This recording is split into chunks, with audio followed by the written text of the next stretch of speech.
여러분, 혹시 아버지와 사이가 좋지 않으셨던 적 있으신가요? 교과서에서 사도세자 뒤주 사건을 한 번쯤 들어보신 기억이 있으실 겁니다. 1762년 여름, 조선 왕궁에서 믿기 힘든 일이 벌어졌습니다. 바로 영조가 자신의 아들 사도세자를 쌀을 보관하는 나무 상자인 뒤주에 가두었습니다. 세자는 8일 동안 물 한 모금 마시지 못한 채 죽어갔습니다. 28배 젊은 나이였습니다. 조선 역사에서 가장 충격적인 비극이었죠. 아버지는 왜 아들을 죽였을까요? 단순한 분노였을까요? 아니면 왕권을 지키려는 두려움이었을까요? 오늘 우리는 영조와 사도세자, 그 부자가 남긴 가장 비극적인 이야기를 깊이 들여다보려 합니다. 조선의 21대 왕, 영조. 52년 동안 왕위에 있었던 장수 군주입니다. 검소하고 청렴한 왕으로 기억되죠. 하지만 영조에게는 평생 지울 수 없는 상처가 하나 있었습니다. 바로 그의 어머니 숙빈 최 씨였습니다. 궁녀 출신, 그것도 무술이라 불리던 낮은 신분의 여인이었죠. 당시 조선 사회는 혈통을 무엇보다 중시했습니다. 왕비의 아들이 아닌 궁녀의 아들. 이것은 왕이 되기에 치명적인 약점이었습니다. 실제로 영조가 왕위에 오르기 전 많은 신하들이 그를 의심했습니다. 과연 저 사람이 왕이 될 자격이 있는가? 32세에 왕위에 오른 영조. 그는 이 불안을 평생 안고 살았습니다. 그래서 더 엄격했습니다. 스스로에게도 신하들에게도 임금의 밥상에 12가지 이상 반찬을 올리지 마라. 이것이 영조의 명령이었습니다. 관리들의 비리는 철저히 단속했고 술을 금하고 절약을 강조했습니다. 백성들은 그를 살림 잘하는 왕이라 불렀죠. 하지만 그 검소함 뒤에는 끊임없이 자신을 증명해야 한다는 강박이 숨어 있었습니다. 나는 진짜 왕이다. 나는 정통 군주다. 이것을 보여주기 위해 영조는 더 강하게, 더 냉정하게 나라를 다스렸습니다. 그의 대표적인 정책이 바로 탕평책입니다. 노론과 소론으로 갈라진 정치 세력을 통합하려 했죠. 하지만 속마음은 달랐습니다. 어느 한쪽에도 휘둘리지 않겠다. 왕권을 끝까지 지켜내겠다.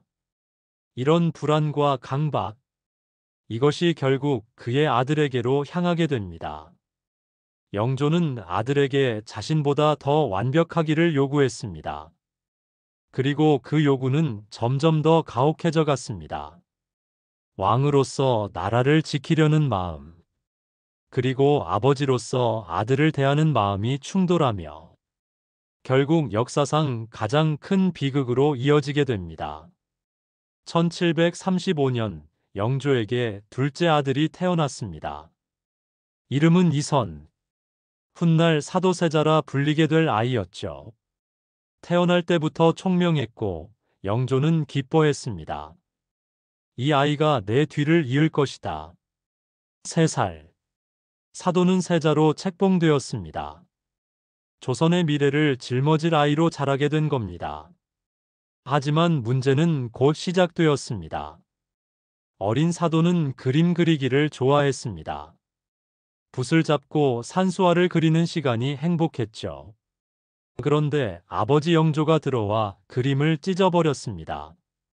사도는 눈물을 참으며 고개를 숙였습니다. 이런 일이 한두 번이 아니었습니다.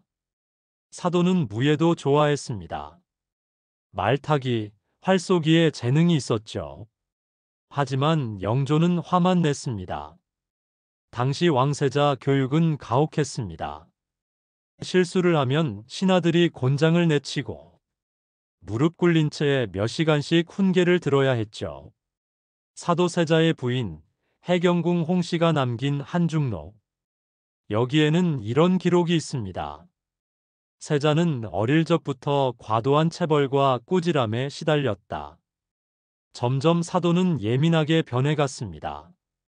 사소한 일에도 화를 참지 못했고, 밤에 잠을 이루지 못하고 방 안을 돌아다녔습니다.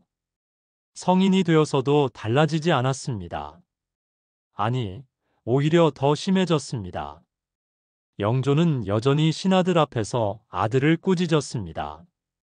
체면은 바닥으로 떨어져 세자로서의 권위는 없었습니다. 사도는 분노했지만 말 한마디 할 수 없었고, 그 분노는 다른 곳으로 향했습니다. 한중록에는 이런 기록도 있습니다. 세자가 갑자기 화를 내며 궁녀나 환관을 때리고 심지어 죽음에 이르게 한 경우도 있었다고. 물론 이 기록이 모두 사실인지는 알 수 없습니다. 해경궁 홍씨는 남편을 지키기 위해 어쩔 수 없이 기록했을 수도 있으니까요. 하지만 한 가지는 분명합니다. 사도세자는 정상적인 상태가 아니었습니다. 심리적으로 무너지고 있었습니다. 엄격한 아버지, 끝없는 질책, 인정받지 못하는 자신. 이 모든 것이 그를 벼랑 끝으로 몰아가고 있었습니다. 그리고 영조의 불안과 사도세자의 분노로 인해 이 둘은 결국 정면으로 충돌하게 됩니다. 시간이 흐를수록 상황은 악화되었습니다.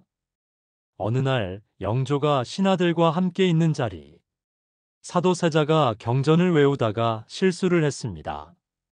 신하들이 모두 보는 앞에서 20이 넘은 세자가 무릎을 꿇었습니다. 너는 이래서 왕이 될 수 없다. 영조의 목소리가 전각에 울렸습니다. 신하들은 고개를 숙였습니다. 사도는 주먹을 쥔 채 이를 물었습니다. 이런 일이 한두 번이 아니었습니다. 세자의 체면은 바닥에 떨어지고 말았습니다. 이는 단순한 훈계가 아니라 세자의 체면을 무너뜨리는 행위였습니다. 자존심이 꺾이고 모욕이 쌓일수록 사도세자는 더 예민해졌습니다. 신하들 사이에서도 소문이 돌았습니다. 세자가 저 모양인데 과연 왕이 될 수 있겠는가? 사도는 점점 더 무너져 갔습니다. 갑자기 분노가 치밀어 오르기 시작했고 주변 사람들에게 폭력을 휘두르며 환관이 조금 늦게 오면 물건을 집어던졌습니다. 부인 해경궁 홍씨는 남편을 감싸려 했지만 소용없었습니다. 어머니 영빈 이씨도 아들을 지켜주지 못했습니다. 영조 앞에서는 누구도 세자를 변호할 수 없었으니까요. 영조의 불신은 더 깊어졌습니다. 왕권에 대한 불안, 아들에 대한 실망. 이 두 가지가 뒤섞였습니다. 사실 영조에게도 두려움이 있었습니다.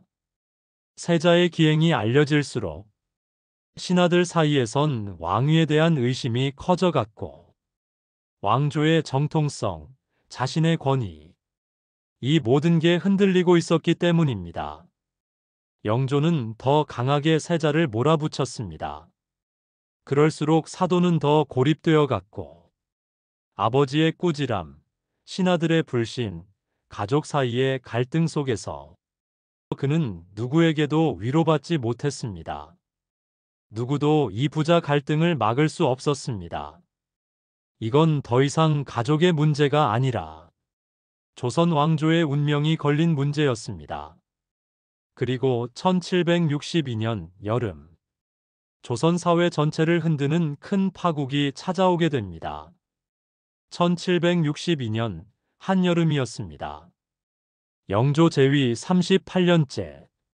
조선 왕실은 상상할 수 없는 비극을 맞이합니다. 신하들이 궁궐에 모였습니다. 영조가 입을 열었습니다. 세자를 더 이상 두고 볼 수 없다. 신하들은 숨을 죽였습니다. 모두가 알고 있었습니다. 이게 무슨 뜻인지. 영조가 사도세자를 불렀습니다. 세자가 들어왔습니다. 아버지 앞에 무릎을 꿇었습니다. 너는 도저히 왕이 될 수 없다. 영조의 목소리가 떨렸습니다. 분노인지 슬픔인지 알 수 없었습니다. 세자가 애원했습니다. 아범마마, 저를 용서해 주십시오. 하지만 영조는 고개를 돌렸습니다. 그리고 명령을 내렸습니다. 뒤주를 가져오라. 뒤주. 쌀과 곡식을 보관하는 나무 상자였습니다. 성인 남자가 들어가기엔 턱없이 좁고 통풍조차 되지 않는 공간이었죠. 신하들이 뒤주를 끌고 왔습니다. 가로 세로 1미터 남짓. 성인 남자가 들어가기엔 너무 좁았습니다. 세자를 가두라. 영조의 명령이 떨어졌습니다. 사도세자는 그 좁은 뒤주 안으로 들어갔습니다. 몸을 웅크린 채 뚜껑이 닫혔습니다. 자물쇠가 채워졌습니다. 한여름이었습니다. 뒤주 안은 숨이 막힐 듯 더웠습니다. 첫째 날, 세자는 살려달라고 외쳤습니다. 아범마마, 저를 꺼내 주십시오. 아무도 대답하지 않았습니다. 둘째 날, 목이 말랐습니다. 물을 달라고 애원했습니다. 아무도 물을 주지 않았습니다. 셋째 날, 목소리가 잠겼습니다. 넷째 날, 신음만 들렸습니다. 궁궐은 침묵에 잠겼습니다. 해경궁 홍씨는 멀리서 남편의 신음을 들었습니다. 눈물을 흘리며 무릎을 꿇었습니다. 하지만 왕의 명령 앞에서는 아무것도 할 수 없었습니다. 어머니 영빈 이씨도 아들을 구하지 못했습니다. 11살 아들 정조도 할아버지에게 빌었지만 소용없었습니다. 영조는 진무를 보았습니다. 신하들을 만났습니다. 하지만 그의 얼굴은 창백했습니다. 밤이 되면 혼자 방에 앉아 있었습니다. 뒤주 속 아들의 신음이 들리는 듯 했습니다. 다섯째 날, 여섯째 날, 일곱째 날, 뒤주에서는 더 이상 소리가 나지 않았습니다. 여덟째 날, 신하들이 뒤주를 열었습니다. 사도세자는 숨져 있었습니다. 28배 나이였습니다. 조선 역사상 전례 없는 비극이었습니다. 아버지가 아들을 죽인 날, 영조는 그날 이후에도 말했습니다. 나라를 위한 선택이었다. 하지만 그의 눈에는 늘 슬픔이 어려 있었습니다. 이모화변. 이 사건은 단순한 부자 갈등이 아니었습니다. 아버지가 아들을 처형했다는 사실은 백성들에게는 믿기 어려운 비극이었고, 신하들 사이에도 깊은 상처를 남겼습니다. 불안한 왕과 무너진 세자가 충돌한 끝에 조선 역사에 씻을 수 없는 상처를 남긴 순간이었습니다. 1762년 여름이 지났습니다. 뒤주 속에서 세자가 죽은 뒤 조선 조정은 침묵에 잠겼습니다. 아무도 이 사건을 입 밖에 내지 못했습니다. 아버지가 아들을 죽였다는 사실. 이것은 왕조의 뿌리를 흔드는 일이었으니까요. 영조는 신하들 앞에서 말했습니다. 나라를 위한 선택이었다. 그러나 홀로 있을 때는 달랐습니다. 영조실록에는 이런 기록이 있습니다. 영조가 자주 병을 호소하며 이렇게 말했다고. 내 탓이 크다. 밤마다 영조는 꿈을 꾸었을 겁니다. 뒤주 속 아들의 모습을. 가장 큰 슬픔을 아는 사람은 해경궁 홍씨였습니다. 남편이 살아있을 때는 두려웠습니다. 남편이 죽은 뒤에는 그리웠습니다. 그녀는 한중록에 남편의 기행과 동시에 그는 시대의 희생양이었다 이렇게도 적었습니다. 11살 소년 정조, 할아버지 영조 앞에 무릎 꿇고 빌었지만 아버지를 구하지 못했습니다. 그날의 기억은 평생 지워지지 않았습니다. 25년 후 정조가 왕이 되었습니다. 그는 아버지의 무덤으로 달려가 말했습니다. 아버지, 이제 제가 아버지의 억울함을 풀어드리겠습니다. 정조는 사도세자를 장조로 추존했습니다. 왕의 자격을 되돌려드린 겁니다. 아버지를 몰아세웠던 정치 세력도 견제했습니다. 정조는 아버지를 향한 그리움으로 평생을 살았습니다. 영조는 1776년 83세로 세상을 떠났습니다. 제위 52년, 조선 역사상 가장 오래 왕위에 있었던 군주였습니다. 긴 재위 기간 동안 나라를 안정시켰지만 아들의 죽음은 끝내 그의 그림자처럼 따라다녔습니다. 그의 마지막 순간 무슨 생각을 했을까요? 아마도 아들 생각을 했을 겁니다. 뒤주 속에 갇혔던 그날을. 이 이야기는 단순한 부자 갈등이 아니었습니다. 왕권과 혈연, 정치와 가족, 두 개의 힘이 충돌한 비극이었습니다. 영조는 불안했습니다. 무수리의 아들이라는 콤플렉스를 평생 안고 살았습니다. 사도세자는 무너졌습니다. 아버지의 사랑을 받지 못한 채 죽어갔습니다. 그리고 정조는 한을 품었습니다. 아버지를 지키지 못한 죄책감을 평생 안고 살았습니다. 부자 3대의 비극. 오늘날 우리는 이 사건을 이렇게 기억합니다. 수원 화성에 정조가 아버지를 위해 세운 능, 육능. 그곳에 가면 정조가 남긴 글이 있습니다. 나는 사도세자의 아들이다. 왕이 되고도 정조는 끝까지 아버지의 아들로 남고 싶어 했습니다. 여러분, 영조는 나라를 지켰습니다. 하지만 아들을 잃었습니다. 사도세자는 재능이 있었습니다. 하지만 기회를 얻지 못했습니다. 정조는 왕이 되었습니다. 하지만 아버지의 빈자리를 채울 수 없었습니다. 권력을 지키기 위해 가족을 희생시킨 선택. 과연 옳았을까요? 260년이 지난 지금도 이 질문은 여전히 우리에게 남아 있습니다. 여러분은 어떻게 생각하십니까?